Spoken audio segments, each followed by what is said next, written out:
Okay, welcome everyone.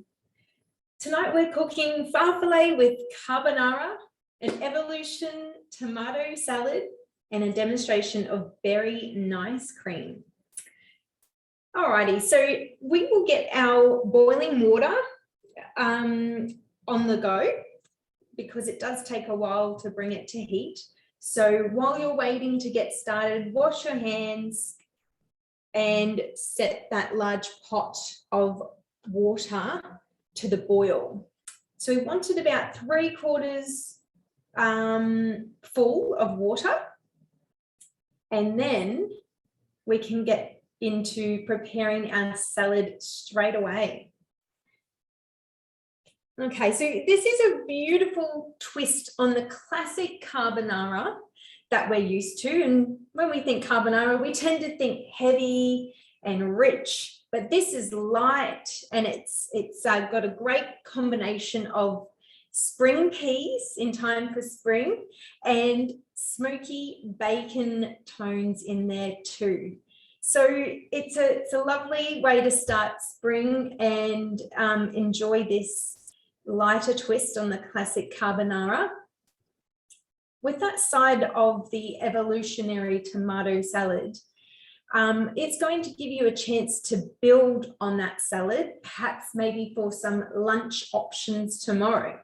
So let's get started on that salad. And by the time we're ready, our pot of water should be good to go. So in front of me, I have a selection of ripe tomatoes. Now, these are the tomatoes that are available to me. They are in season and they are ripe. They're the type that you want to use for this salad.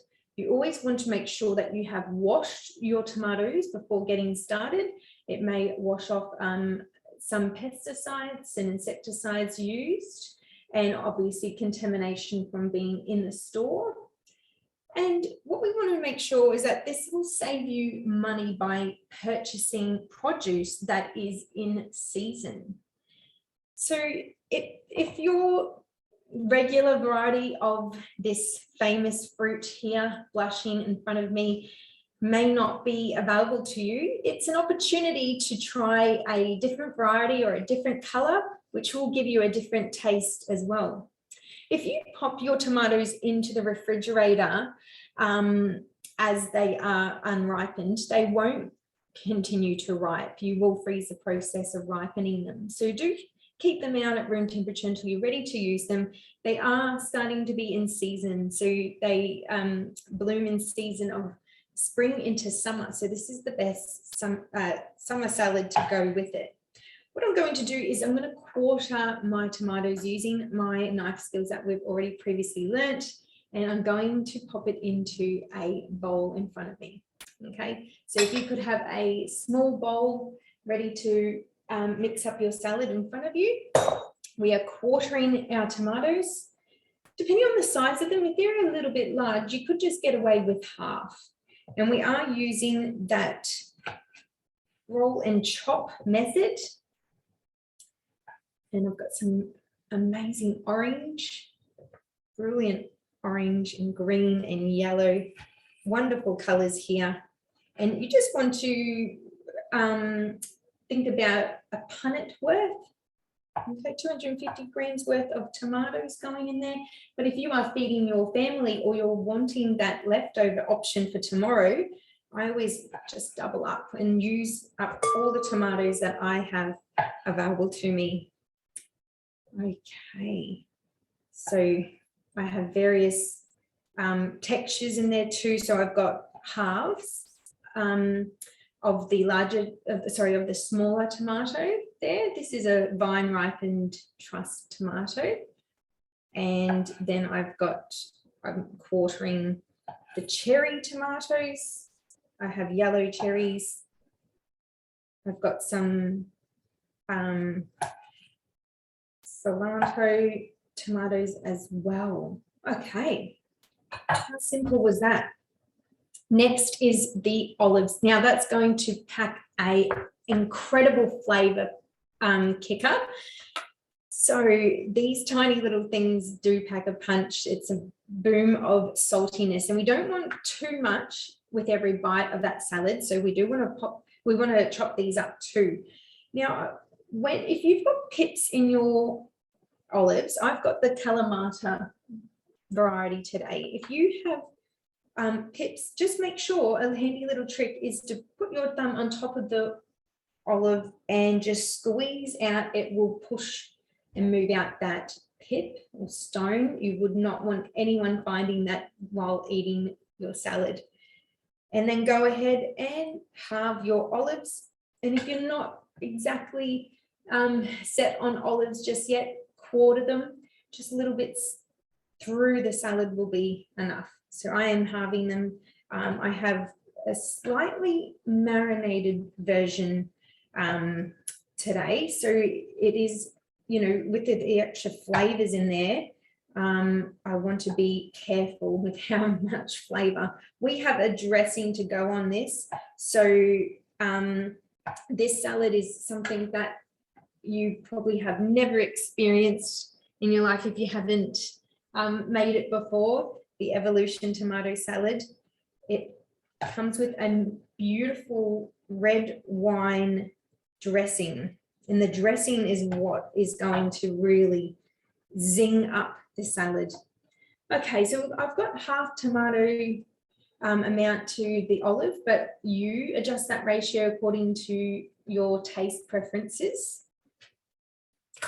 And next is our cannellini beans. Now, we are using the Annalisa brand. BPA-free tin also has nothing but 100% beans in there.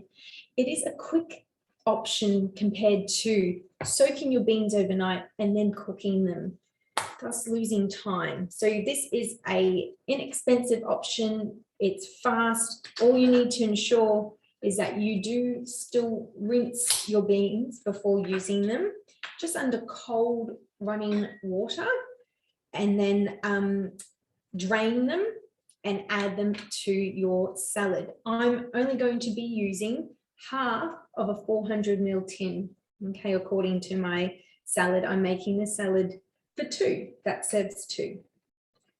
Okay, I'm just going to drain and rinse these beans over my sink. Make sure you're checking your boiling water, that it is not over boiling. Okay, that we're controlling that heat. All right. Now, these beans are going to give the salad a wonderful creamy flavor and texture that matches really well with our main, being the carbonara. Okay, so there's half of my beans going in. It's looking like this so far. Just add a little bit of a light stir through, and we need some more color. So in goes our basil leaves and basil, fresh basil. So I've got some over here. Oh, wonderful. I'm just going to pick a few leaves. Okay, and again, depending on your taste. And I'm just going to roughly tear these. I'm not going to chop the basil up. It's a soft herb. So I want to be quite soft and just gently tear them, just removing the stems. We're not going to be using the stems today in this salad. We just want the softer part of the herb. Tearing them up, and we're going to place that over the salad, introducing some wonderful colors in there. And last but not least, to finish up this salad, I'm going to prepare my quick dressing of red wine vinegar and olive oil into my jam jar, ready to pour over that and coat my salad before we get started on the carbonara. Okay, so beautiful, using up all that basil. Oh, yum, it's so fresh. Okay, and my little jam jar. So I'm grabbing any recycled jar that you may have. And the ratio is 3 tablespoons to 3 tablespoons extra virgin olive oil to 1 tablespoon of red wine vinegar. And let's talk about olive oil, okay, because we know that it's featured a lot throughout Jamie Oliver cooking, but there is different types of extra virgin of olive oil. So we're starting at extra virgin olive oil, which I have today. This is the most purest form that you can get. And 1 tablespoon is going in, so 1 part. So if you're making this on a larger scale, just adjust the measurements accordingly. But remember, this is 3 parts olive oil to the 1 part acid. The acid, as mentioned, is the red wine vinegar. Now, olive oil is liquid gold, full of antioxidants, a big antioxidant hit, and essential fatty acids, omega-3 and 6s in there. It is incredible what it can do for you. And just ensure that when you are purchasing your olive oil, that if you are using light olive oil, it doesn't mean that it's light in the fat content. It does mean that it's light in color and flavor only. Extra virgin olive oil is suitable for dressings in a salad or dipping bread, but it's not suitable for cooking with, as it has a very low smoke point. You would be looking at your pure olive oil, which is it has been treated so that it is more suitable with cooking, and you are getting that cold pressed purest form of olive still. So they grind them all up, they press them, and what you get is that beautiful extracted oil. Very, very therapeutic. Your oil can go off, so buy it in smaller, darker bottles. Use it within the month or 2 of purchasing it, so that you are getting the freshest oil, and check that it hasn't gone off if you haven't used it for a while. It's a little bit of a handy hint about our friend in the kitchen, which is our olive oil. And I'm in absolute love with my oil. I can't do anything without it, that's for sure. So yeah, I keep it away from my cooking area, out of sunlight, and in a dark, cool place in the kitchen. Red wine vinegar. So this is a fermented product, and 1 tablespoon is going into that dressing, what we call jam jar dressing. And being a fermented product, it's similar. Red wine vinegar is a fermented red wine. You can also get white wine as well. And you also might find balsamic vinegar. So it's a bit of a process, but most wine vinegars are blended to ensure that there's consistency. If you're you've only got balsamic there, that's fine. Balsamic's from the Trebbiano grape in Italy, and it's crushed, filtered, boiled, and most of the time it's then reduced and aged in wood to give you that beautiful flavor. So I'm going to go ahead and I'm not going to add any salt to this because I have the saltiness of the olives in my salad. I always have to think about that. What's in my salad? So today I've got olives. Sometimes I have feta, but that is my salt for the salad. I'm giving this a great shake. Now this is emulsifying 2 ingredients that don't want to naturally mix together. So this is natural emulsification, giving it a really good shake before you're about to use it. And it will last in the cupboard for a very long time in your pantry, ready for you to have salad dressing whenever you want, without any nasty preservatives or additives that you might not know about. So it's got this lovely color, and it's thick and glossy too. I'm going to add that to my salad now, because there's nothing in there to make it go soggy. There's no lettuce or anything like that this week. So I'm going to let all of the flavors start a very quick little marinating session, okay, before we actually go ahead and eat that. So there is my beautiful Evolution tomato salad. And as mentioned, tomorrow if I wanted to boost this up and keep evolving the salad, keep building on it, I would add a can of tuna, okay, and make it a beautiful tuna bean salad there. You could bulk it out with a few spinach or green leaves that you've got in there in the fridge. There's plenty of options, but this goes so well. Who would have thought this beautiful salad complements the carbonara so well? All right, speaking of carbonara, hopefully I'm not moving along too fast, but we're going to start our carbonara. I'm going to wash my hands and reset, and we will get started.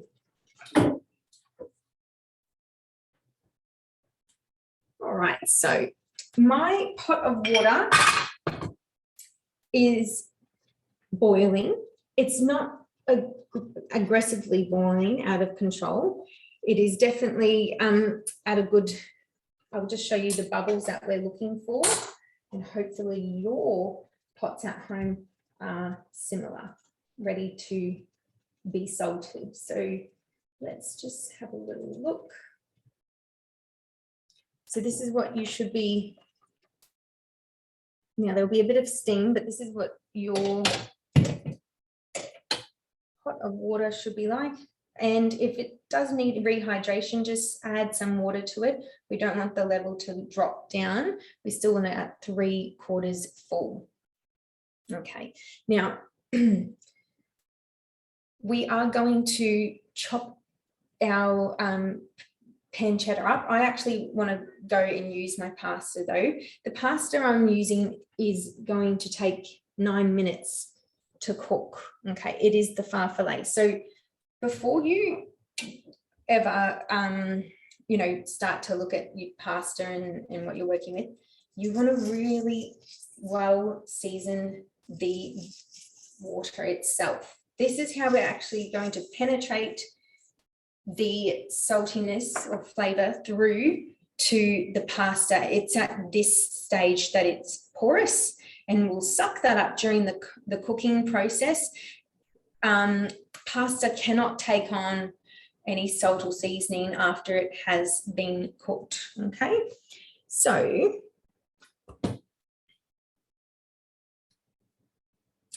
I have my farfalle pasta here. Okay, it's the famous bow tie pasta. Now, 1 cup of pasta cooked is your daily serve of carbohydrates, okay, or is known as a regular serve, and that's 1 cup cooked. But the equivalent to that is uncooked pasta is just under half a cup. Okay, so that's enough for 1 person.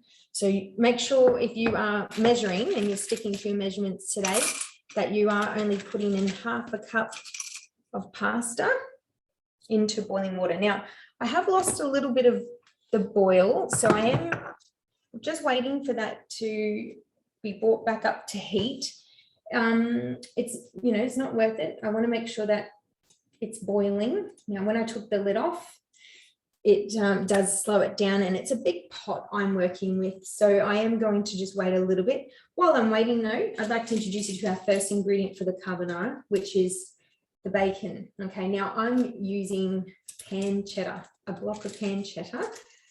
You might have streaky bacon, you might have prosciutto, you might have speck. Okay, all very similar. It is the pork belly meat.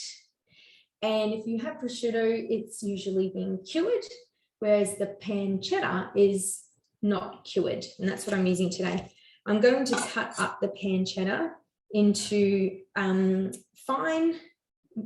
diced amounts so that when I add the peas, it's almost similar size. And we're going to cook that pancetta. So bridge hold your bacon. It can get slightly slippery when we're working with bacon. And we also have to be aware of cross-contamination in our kitchen too. So we leave this to the very last to cook up, okay? So I have, I'm removing the rind, and I have chopped my vegetables. So this is the last thing to chop. Okay, there we go with getting our slices happening first. And then once we've created flat surfaces, we can go ahead and dice them up. Okay, so you can buy diced bacon, but again, you know, buying what is at your local butcher and what is available to you at the time. And if you did get smoky bacon, it does bring a beautiful flavor to our dish. So it's okay if it's not smoky. It's something to try next time. All right, and this is going to be rendered down first in the pan separately. I'm going to add this to a cold pan, and it does not require any olive oil because of the high fat content that is in this pan cheddar. Okay, so let's render it out. I'm looking for crisping it up before we do anything. So I have a little medium-sized fry pan, and what we want to do now is put that onto a medium to high heat, and we're going to add the bacon or pan cheddar to a cold pan to render out and bring out its own natural fats in there to cook in. Okay. Alrighty, so I hope everyone is going well so far. I have, if you're working with rashers of bacon, it's about 6 rashers, okay? But it does cook down in size. So it might look like a lot in the pan, and then you'll find it does reduce in its size.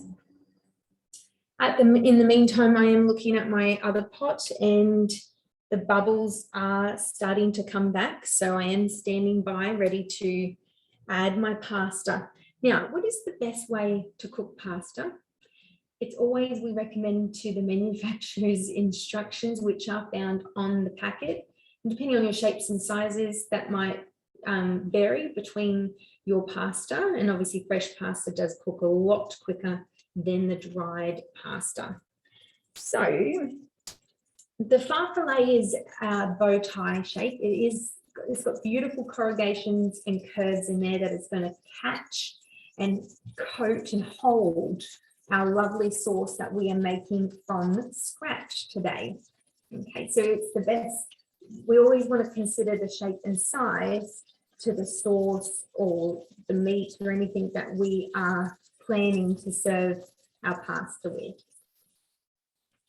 Okay, so you can hear a sizzle, and just with a rubber spatula, non-scratch spatula, we are going to push some of that bacon around the pan, but remember to not over touch the pan, okay?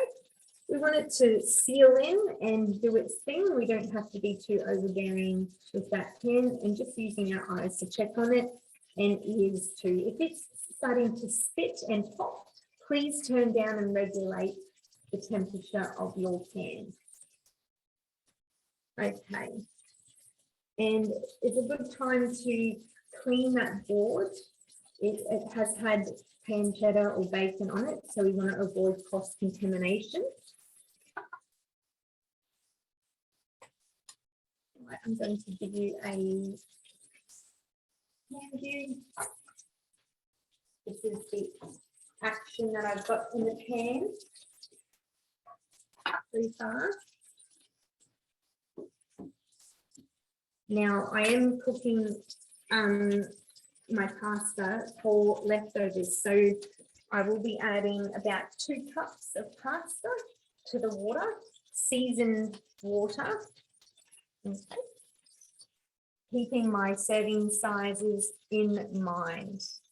Now, I mean, carbohydrates do get a bit of a bad rap, but remember, carbs are part of a balanced diet, and carbs are broken down into sugar source and used as fuel in the body. They're very important.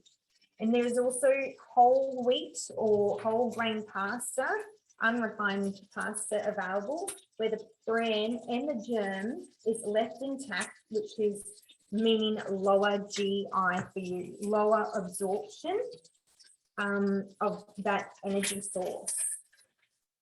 Okay, just moving that around, and welcome back, Bubbles. So here I go. I'm going to add my farfalle in. Okay.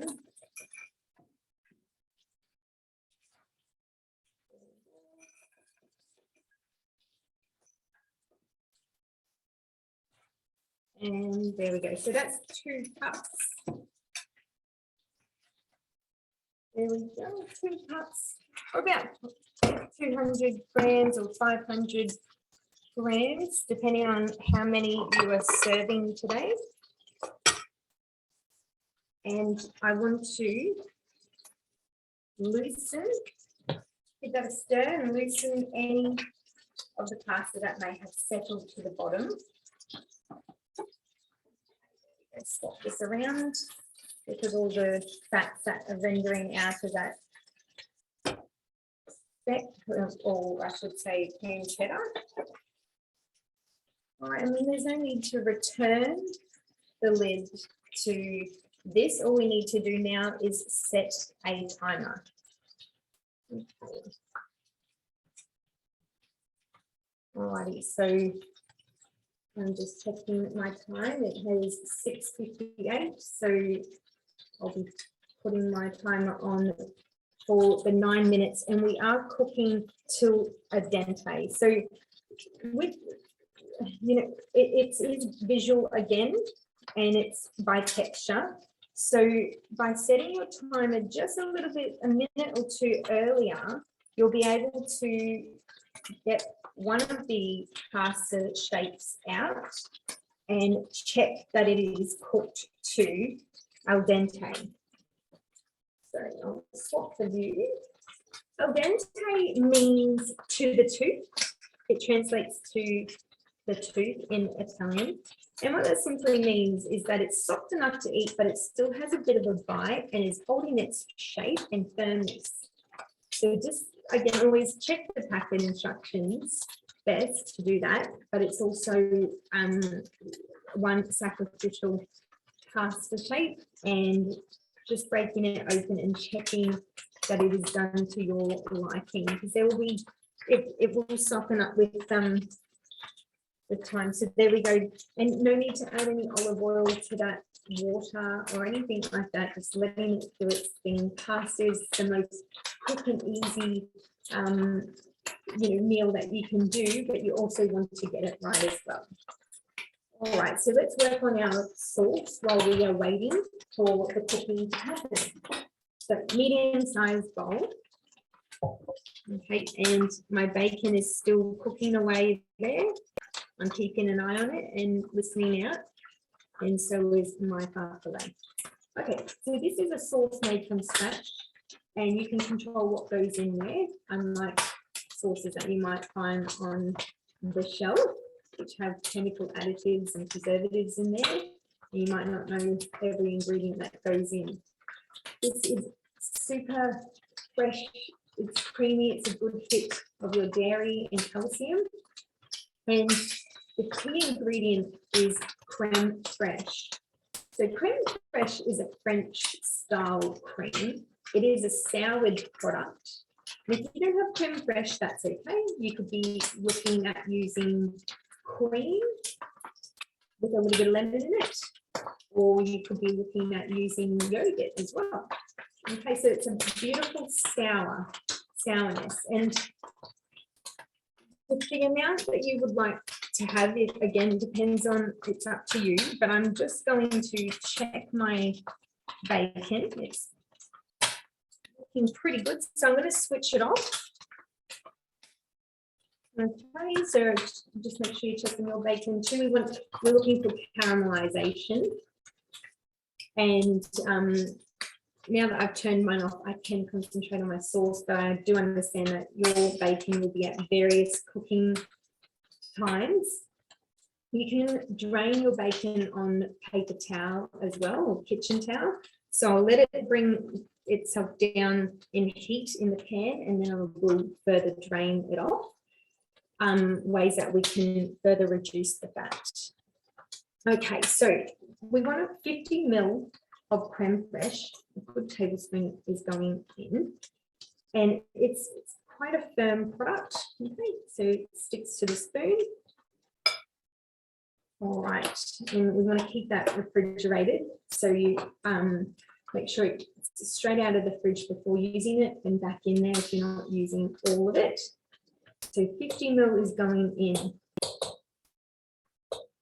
Okay. Now,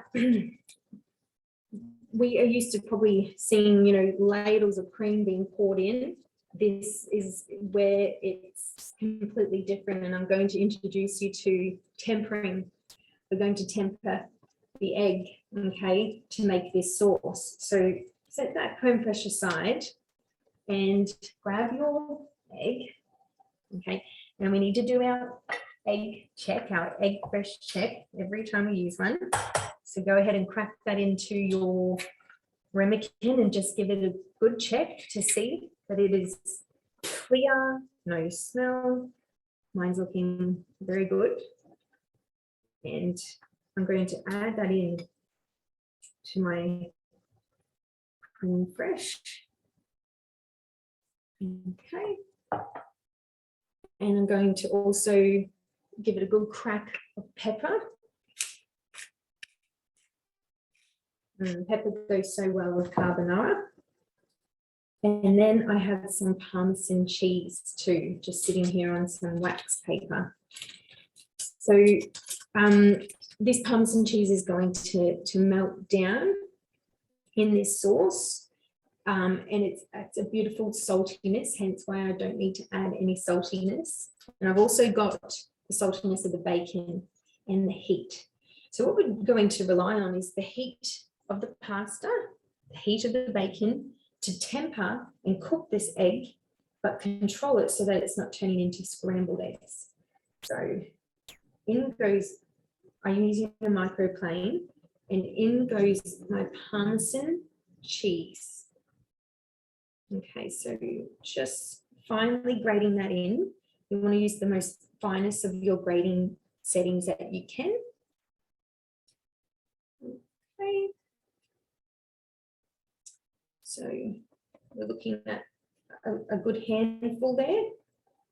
And you can always add a little bit more on top after serving, well, when you're serving yourself.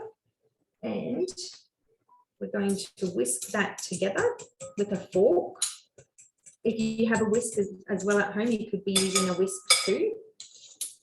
I'm going to grab my balloon whisk, okay, and whisk that all together. Wonderful. And that's my sauce ready. Okay.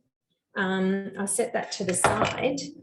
And what I want to do is pick some mint leaves. Now the mint is going to be in the nice cream, and it has a very lovely fresh freshness that it's going to bring. Probably don't think mint and carbonara, but wait until you try it. Now I have 1.5 minutes to go on my, well, I've got 2 minutes, sorry, to go on my timer. So at the 1 minute mark, just bring out a cup, fill it with frozen peas. We're going to add that to my pasta when it's got 1 more minute to go. Okay, so you can add that in and be really careful, because we are actually going to save some of that sauce, the pasta water, to add to our sauce, okay, with further emulsification. All right, so I've picked my mint leaves. I'm going to give them a little chop, or you can just go ahead and tear them as well, okay? You can leave some for decoration garnishes at the end. Just make sure that there's no stems. Mint can be quite a strong flavor, so we just want to make sure it's, you know, that the person that we are serving and ourselves, that it's not going to be a big surprise for them. We want it to be all laced through the sauce. Okay, so there's my mint. All right, so let's drain off this bacon. I'll just give you a different view so you can see what the bacon looks like now cooked down. And there's my timer. Wonderful. So the peas have been added to the farfalle, and then my bacon has caramelized up, and I'm about to drain that off. Okay. So I'm just using kitchen paper or paper towel. Just be very careful when doing so. I always bring my paper towel up to the bacon or to the heat. Just make sure there's all the gas is shut off. Okay, and I'm going to tip that on and drain all that off. There we go. Okay. And now I'm going to go back in with the coffee cup and try not to get any peas in there, and it's okay if you do. I'm going to salvage about half a cup to 1 cup of this beautiful starchy water, and what that does is I call it a gloss. It's just going to give a gloss and smoothness to my sauce, especially when you're reheating it or you need to loosen up your sauce. So there we go. It's about how much you want to salvage, and just set that to the side. I'm now going to shut off the heat, and I'll just show you on camera. Rescue out a little farfalle, slippery. And what I want to do is just, I'm going to kind of break it open and just show you. Okay, and it's all cooked through. I'm also feeling it. Be careful, it's obviously hot. And now what I'm going to do is drain that off using a colander. Okay, so switching view so you can see me do this. And be very careful. We always recommend that you use oven mitts or a tea towel and bring it over to a clean sink. If there's anyone else in your kitchen, just alert them to the fact that you will have a hot pot coming through. And a colander is just behind me, so this is what it looks like. I'm now going to be tipping that into my colander and then tipping the pasta and the peas back into the pot. And I want to work quite fast here because I want all this heat, okay, as quick as I can, so I can add it to my sauce and start tempering those eggs. All right. Now, my sink is just to the side here, so it will be off camera for a little bit. That's okay. So nice sink. And pouring the peas and the pasta out. Okay. Wonderful. And then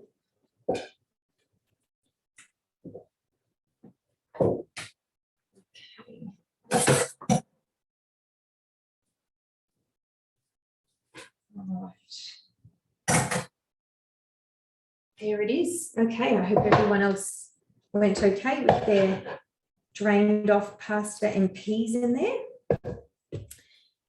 Now we've got our sauce and pasta, and we've got our bacon too. There we go. Almost there. Amazing. So I have a larger bowl now, and with that larger bowl, I'm going to combine all these ingredients, okay? But if your bowl is big enough with the sauce, just go ahead and add that hot pasta. But I have my hot pasta going in, and then I have, and if you do it in the pot, it's very good because the pot is very hot in itself. It's just, I like to use these glass ones from camera so you can see what I'm doing. Okay, in goes all that sauce. Make sure we completely get every bit. Okay. And the pancetta is going in. Okay, and then lastly, I'm going to give this a really good stir through. And you can add your mint towards the end and any additional Parmesan cheese if you think that it needs it. So I might use a wooden spoon for this. There we go, stir that through, and we're going to bring that egg up to temperature to 60 to cook it through. This is called tempering. So we're heating it through really gently, but you want to be very slow at what you do at this stage, because otherwise if you are adding too hot to the egg, yes, it will scramble, which is not good, and we don't want that. We just want a nice shiny glossy sauce that's coating every little parcel of pasta that we've got there. And we've got my leftover starchy pasta water here too, to also loosen it up. It might not need it straight away, but as you keep stirring, the sauce will get thicker and thicker, and especially while we watch the demonstration of the berry ice cream, you will find that it may thicken in that time too. So I'm going to set this to the side, thickening it up as we speak. Oh, it's looking very good. Okay, I can feel the heat in the bowl too, which indicates that egg being brought up to temperature. The Parmesan cheese has melted thoroughly. I can start to, the sauce is very fragrant, and it's just, but it's fresh at the same time. Okay, so it's just hitting me in the face with that steam, a little bit of pepper, and that's almost ready to serve. So I keep that to the side, and I've got my, remember I've got my tomato salad there too, very close by, starting to get everything ready for my plating up and serving. But I'd like to show you a quick berry ice cream while we are catching up. So berry ice cream, or also known as nice cream, because it is a healthier spin than ice cream. You can use any frozen fruit, and I've kept my fruit right up until the point of adding it in the freezer. Okay, it's very important that you use frozen fruit and frozen straight away, and very, very cold yogurt.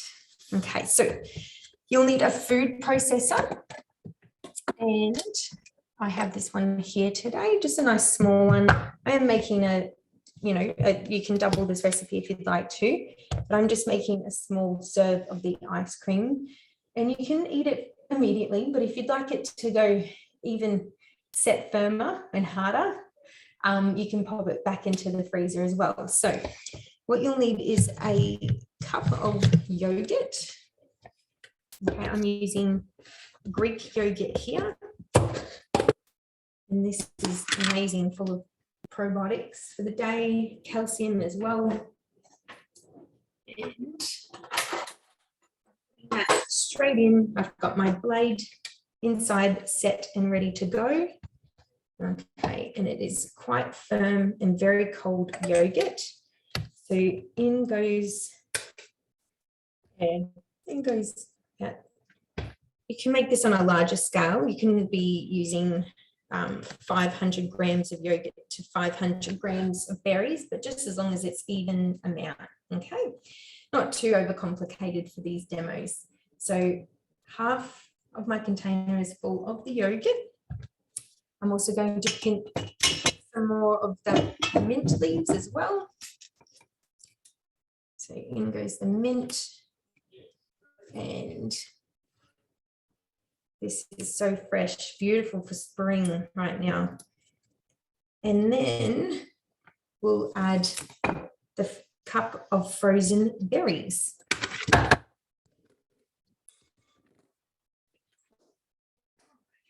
Coming straight out of the freezer. And I have mixed berry variety. So I've got blueberries, strawberries, blackberries in there.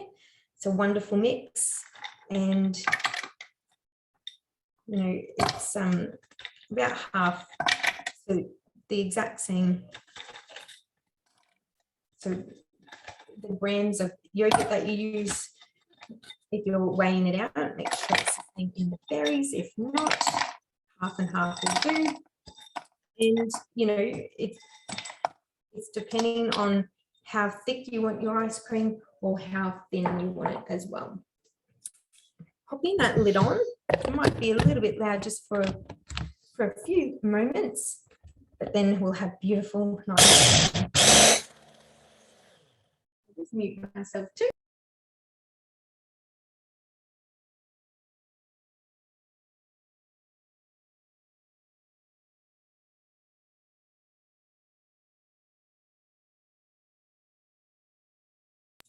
Okay, so what I'm doing is just pushing down any berries or any ingredients as well to make sure that there's no, that my ice cream will be bump and bump free.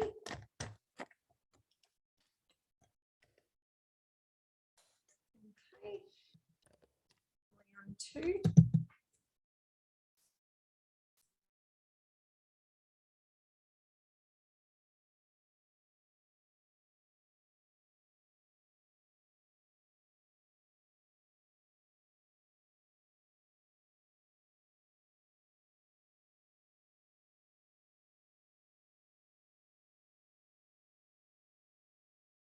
Wonderful. All right. So I am looking for an ice cream consistency, not a smoothie.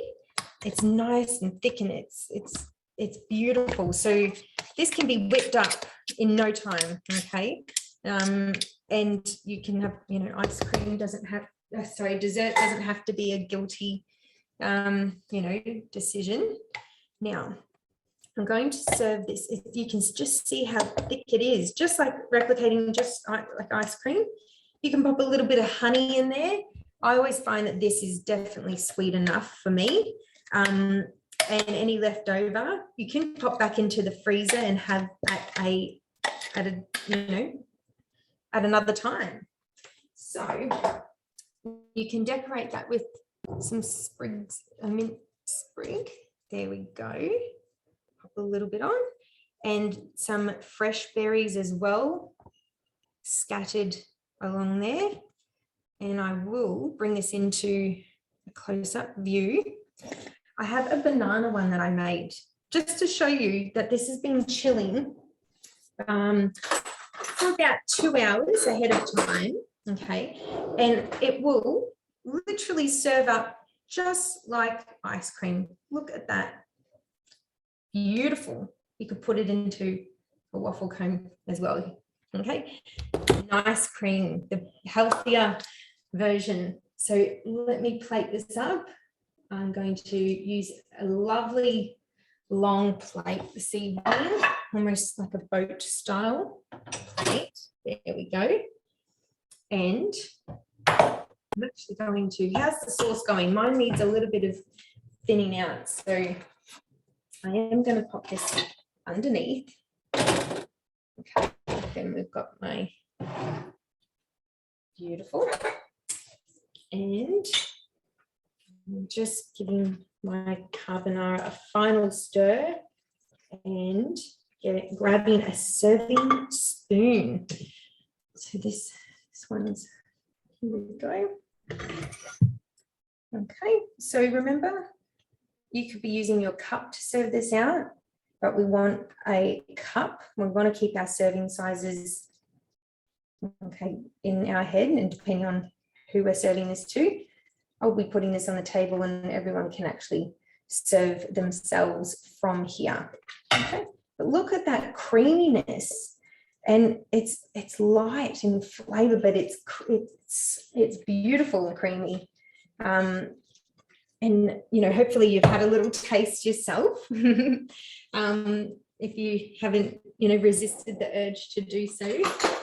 We've got our carbonara, and then we've got the colours.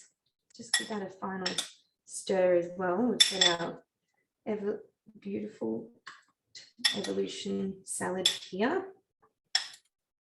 Yum, yum. Look at that. And I've got some left over for tomorrow, which is great. We want all that colour and that dressing too. That is so yummy. And my dessert as well. 3-course meal, really. Look at that. Wonderful. All ready to serve up, and the colours are just unbelievable to look at. I mean, you know, I'm just going to take a little bit. Oh, wow. That's incredible. And you don't feel guilty at all. That feels amazing. Every time I eat this, I never feel, you know, heavy in the stomach or claggy in the mouth or anything like that from the creamy, carbonara with the cream. It's super creamy, and it makes you think again that you don't have to, you know, be relying on cream to make a beautiful creamy carbonara. So, you know, adjust any of the flavors to you and what you like, and give it a go.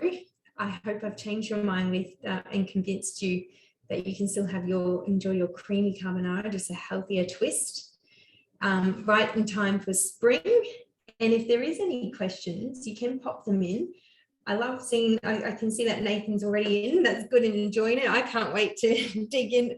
My mouth is absolutely watering. I've got nice cream in front of me. I've got all the smells happening. It smells so fresh in here though, in the kitchen. And we're right on time. So enjoy your meals, guys. I hope they have all turned out, and we love seeing pictures before you do eat them. If you can resist just a few moments to get some happy snaps and popping them in or sending them off to info@the Good Foundation. Any feedback as well. We love hearing from you, and it's a little small group, so it does mean a lot to me when there's you know, I can see you all on camera and see how they turned out and all the plating up.